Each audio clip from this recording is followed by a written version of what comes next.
Halo sahabat YouTube, Assalamualaikum warahmatullahi wabarakatuh. Selamat datang kembali di channel YouTube ini. Pada konten kali ini kembali kami hadir untuk memberikan informasi terbaik seputar kegiatan budidaya tanaman asolla. Ya, untuk konten kali ini kita akan membahas tentang kelebihan daripada budidaya tanaman asolla sehingga saat ini kegiatan budidaya tanaman asolla menjadi suatu aktivitas budidaya yang dilakukan oleh peternak di tanah air yang sangat populer.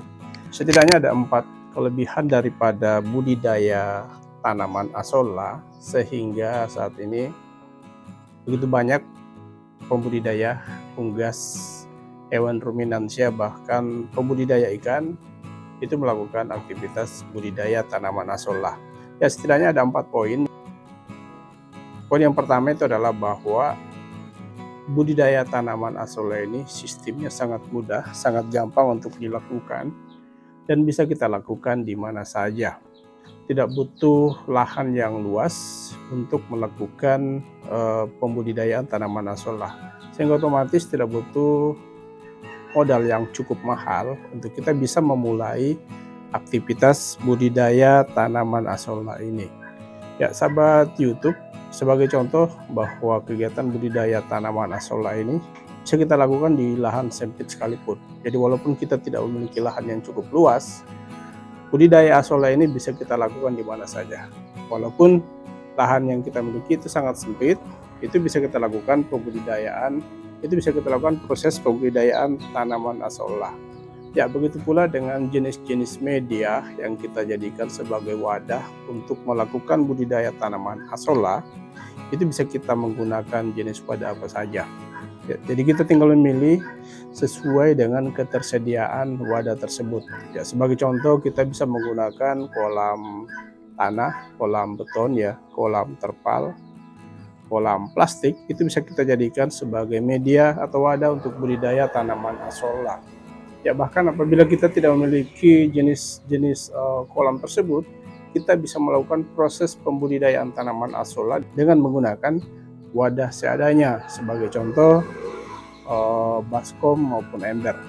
Ya, bejana yang bisa menampung air itu justru bisa kita manfaatkan sebagai wadah untuk melakukan kegiatan budidaya tanaman asolla. Ya, begitu pula dengan proses pembudidayaannya. Salah satu aspek yang sangat mempengaruhi keberhasilan daripada budidaya tanaman asolla itu adalah proses pemupukan.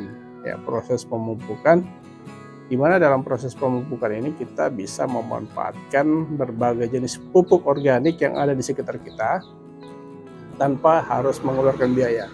Ya, sebagai contoh adalah pupuk dari air cucian beras, pupuk dari kompos yang bisa kita buat sendiri, bahkan kotoran hewan ya, pupuk kandang, berbagai jenis pupuk kandang, baik itu unggas maupun hewan ruminansia, itu bisa kita manfaatkan sebagai pupuk untuk menunjang pertumbuhan daripada tanaman asolla. Jadi sekali lagi, proses budidaya tanaman asolla itu sangat mudah. Ya, kemudian yang kedua, kelebihan daripada tanaman asolla itu adalah memiliki siklus budidaya yang sangat singkat. Ya, maksudnya di sini, misalnya kita melakukan proses pembudidayaan tanaman asolla, ya, 12 hari dari sejak proses penanaman, itu kita sudah bisa melakukan proses pemanenan. Ya, jadi sangat mudah, sangat simple, dan waktu budidayanya tidak terlalu lama.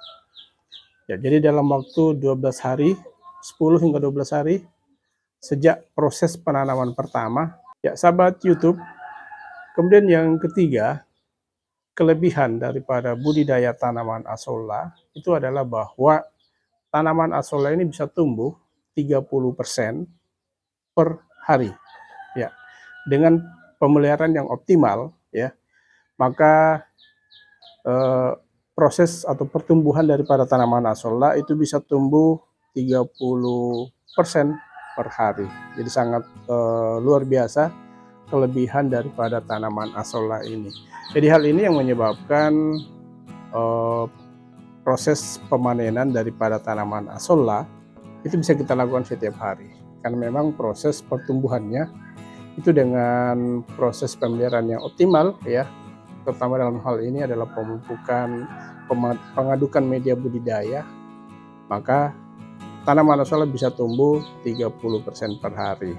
Ya, dan yang terakhir, kelebihan daripada tanaman asolla ini sehingga banyak dibudidayakan oleh peternak di tanah air itu adalah bahwa tanaman asolla merupakan jenis pakan untuk berbagai jenis hewan ternak ya, baik itu untuk hewan unggas ya, hewan unggas seperti ayam, bebek, angsa, ayam kalkun dan sebagainya, itu sangat menyukai tanaman asolla, jadi bisa kita jadikan sebagai pakan alternatif. Begitu pula dengan hewan ruminansia seperti kambing dan domba, itu juga bisa kita jadikan sebagai tanaman asolla, bisa kita jadikan sebagai bahan untuk komposisi pakan daripada hewan-hewan ruminansia.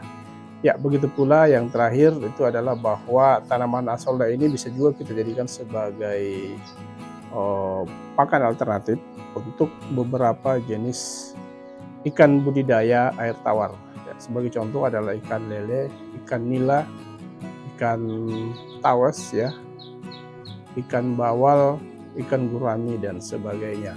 Ya sahabat YouTube sekalian, jadi itu tadi beberapa kelebihan daripada tanaman asolla. Jadi tidak heran apabila kita saat ini bisa melihat bahwa tanaman asolla ini banyak sekali dibudidayakan oleh peternak maupun pembudidaya ikan yang ada di tanah air. Ada 4 kelebihannya sudah kita uraikan ya.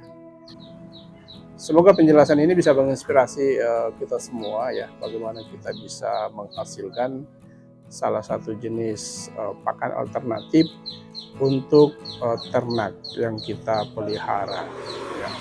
Tanaman asolla, tanaman yang simpel untuk kita budidayakan dan merupakan pakan daripada berbagai jenis hewan ternak ya. Sekali lagi semoga menginspirasi. Sampai berjumpa di video selanjutnya.